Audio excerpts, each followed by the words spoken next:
All right, guys. Fula coming to you with another Guerilla Boxing video. So, I wanted to talk about a couple of happenings that we have right now in the boxing world, most notably at that super middleweight and that light heavyweight. So, I mess with both of these fighters very heavily. Like when I say I mess with both of them, I mess with both of them very heavily. I think I was hip to David Morrell, or I should say Ashvari David Morrell. I think I was hip to him when he fought, I think it was Lennox Allen. Yeah, I got hip to him when he fought Lennox Allen, when he won, I guess, one of these alphabet soup belts, like interim title or something like that. I don't know if it's the interim title or the regular title. And then, we fast forward and he goes ahead and makes quick work of Caceres. We fast forward, he makes quick work of Atlantis Fox. And we fast forward and he does the same thing with all of his opponents, just getting them out of there. As a matter of fact, I think Lennox Allen was the only one he went like 12 rounds with so far. So I'm like, yeah, this guy is the real deal. Cuban style, has all the goods, aggressive style, but will box circles around you if it comes down to it. Basically, technique, speed, everything.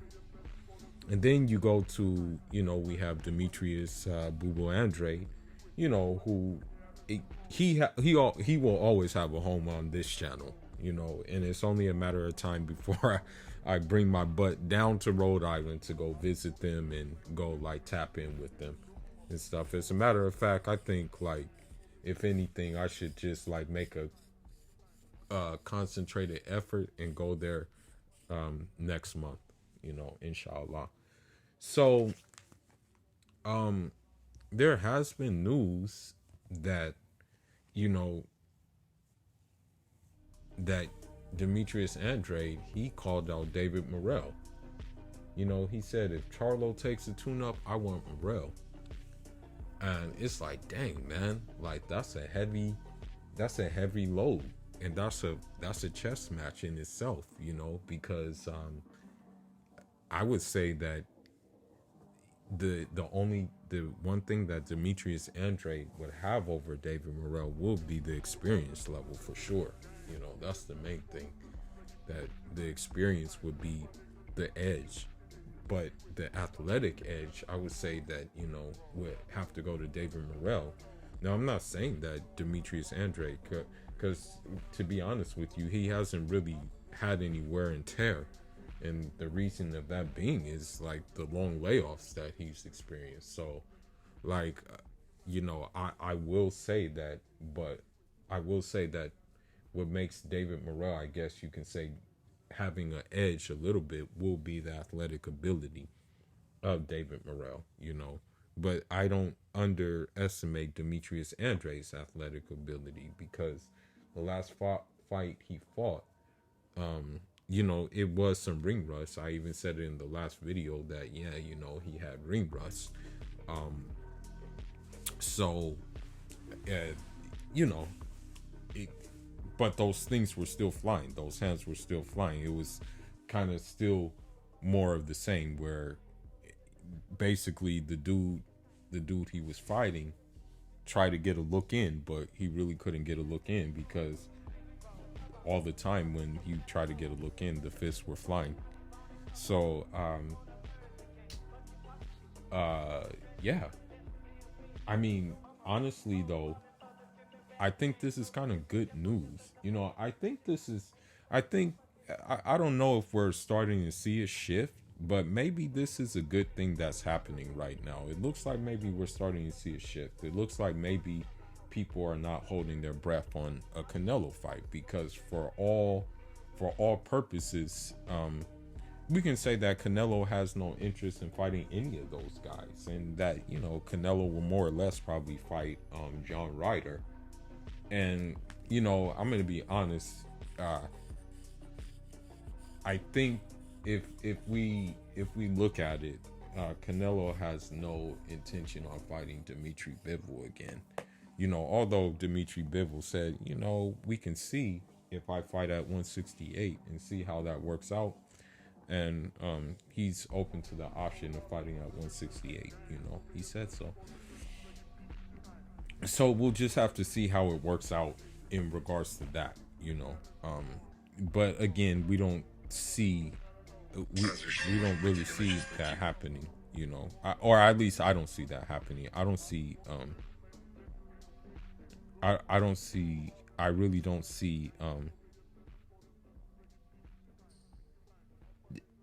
I really don't see him fighting Canelo again. I mean, or I don't really see him fighting Bivol again. I think that somehow there's going to be like there's going to be some,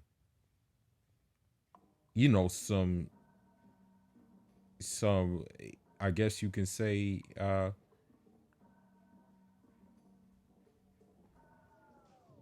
some opponent that comes out of nowhere, right? There'll be an opponent that comes out of nowhere that they'll find. That's the thing. That's what I believe will happen. In my opinion, they'll find another guy, and then that other guy will just replace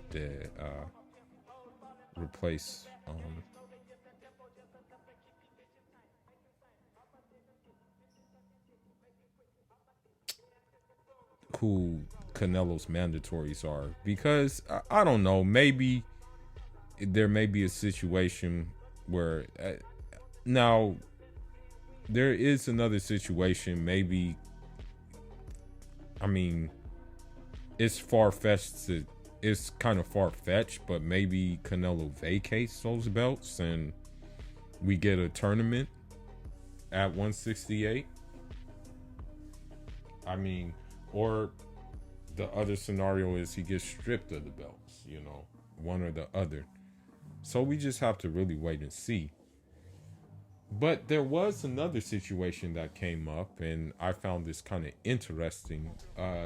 David Benavidez, and I'm going to ask them soon, because we know that the fight with Caleb Plant was announced. It's official. I think all parties agreed to a contract, and we're going to be getting that fight in March. And think it's going to be at Las Vegas, if I'm not mistaken, in GM Grand. I'm not sure, but I think the fight's going to be in Vegas. I'm not quite sure. But anyhow,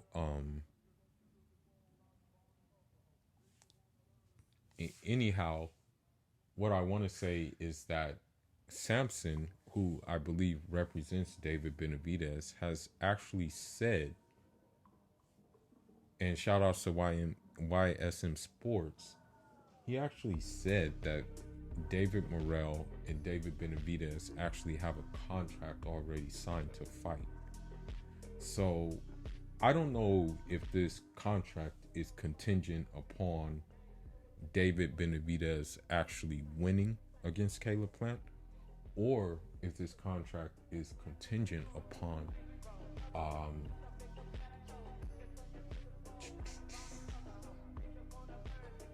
just whether David Benavidez loses or loses, he still is going to fight Caleb or David Morrell. Now, I mean, everybody would understand that, if you're a betting man, you would favor David Benavidez to beat Caleb Plant. He would be the favorite, to win that fight, right? So that surprised me that there was a contract already signed, because you also had Ronnie Shields actually saying that David Morrell may not be ready for a Benavidez, but maybe David Morrell's representation is like, hey, this guy is ready, because I think David Morrell's representation is Luis de Cubas. I believe that he represents David Morrell, actually, if I'm not mistaken. So maybe he's thinking in his head, well, yeah, this guy is ready to go. So no more holding back. We want the fight. So maybe that's maybe along the lines in which they're thinking right now. So we have to wait and see, man. It's interesting though at that 168. The 168 was one of those divisions where you kind of didn't care about, but now it's becoming one of those divisions where you care about now. But yeah, I'm glad to see that maybe we're gonna see some fights being made, and that not everybody is holding their breath for Canelo. That's just the main thing I'm happy about. I'm very happy in seeing that. That maybe these people are finally finally deciding to fight instead of just waiting for Canelo. That's what I'm happy about. Now, there was something else that came out, and I found this utterly, utterly, utterly stupid. So Jaime Munguia has came out and said that he wants to fight Dimitri Bivol. And it's like, okay, bro, what weight are you going to fight him at? That's what I need to know. What weight are you going to fight him? Are you guys gonna so are you going to fight at a catch weight or something like that, or what are you going to do? What is going to be your end goal? This makes no sense to me. Out of nowhere, you're saying you want to fight Dimitri Bivol when you have opponents at 168 and 160 in which you can fight. And you're talking about you want to fight Dimitri Bivol? I hate to say it, but it would be worse than Dimitri Bivol versus Canelo, and it would be probably 5 times worse than Dimitri Bivol versus Zurdo Ramirez, because this dude will have to come up and wait. Okay? So this is making no sense to me. Why would you call him out? And it's the same thing with Jamal Charlo. Dude, you're calling Dimitri Bivol out, and it's like, bro, this is crazy. But yet they're still talking about making this fight. But I'm just saying, what weight? Okay? But again,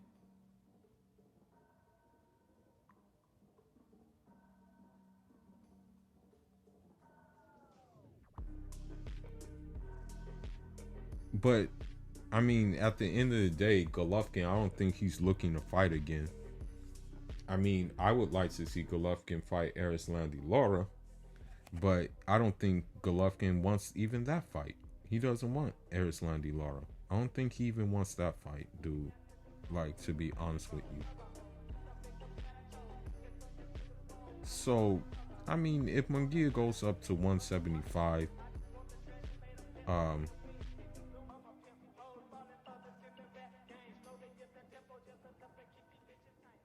bro, Munguia would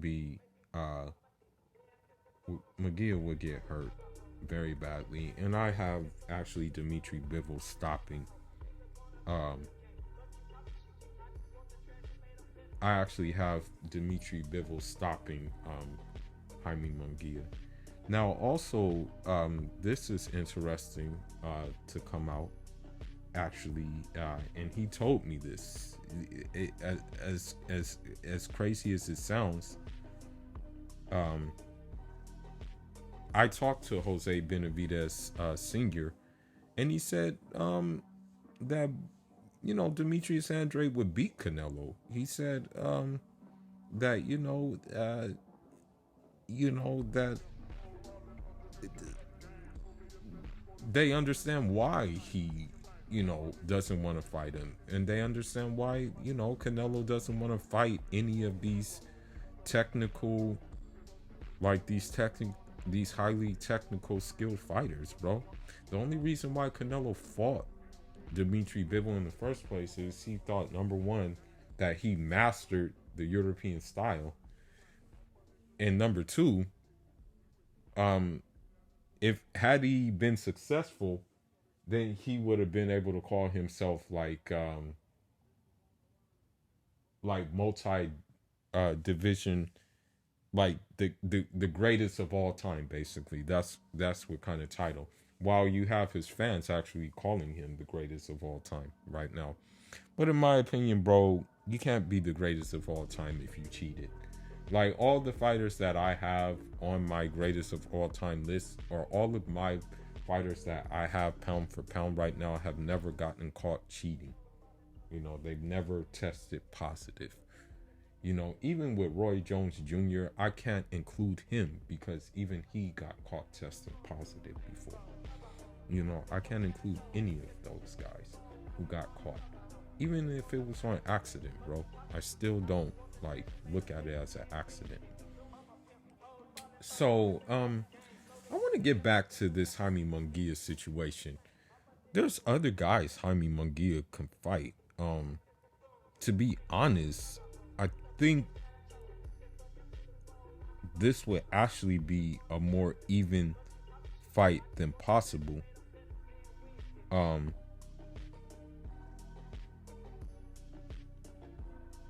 I think that at 168, there's actually a dude that, you know, could be fought. Let me see if I remember his name, actually. Let me see. Let me look at him real quick. I'll end the video on that note. Now, there are actually two fights that Jaime Munguia could take at 168. And I'm pretty sure that he can actually make this weight. The first opponent that Jaime Munguia could fight at 168 or a catch weight would be Janibek Alim Kuli. And he can fight him for his belt. You know what I mean? Maybe sometimes they have done catch weights for belts. That could be a possibility. But also, you know, maybe Janibek could go up to 168. And that would be a very even fight, bro. But I would favor Janibek because he got better boxing ability than Jaime Munguia and better footwork too. There's another guy that he can fight too. He can fight Ali Akhmedov. They share the same opponent in Gabriel Rosado, you know, and so yeah, they can fight each other, and they're on the same network. So why is he calling out Bivol when he has dudes at his division that he can fight? But we'll see what happens, and you know, maybe 2023 is going to be a pretty solid year for boxing, and we're going to get the fights that we want to see, you know. But anyhow, Fulu signing out. Thanks for watching. Like and subscribe. Jarana.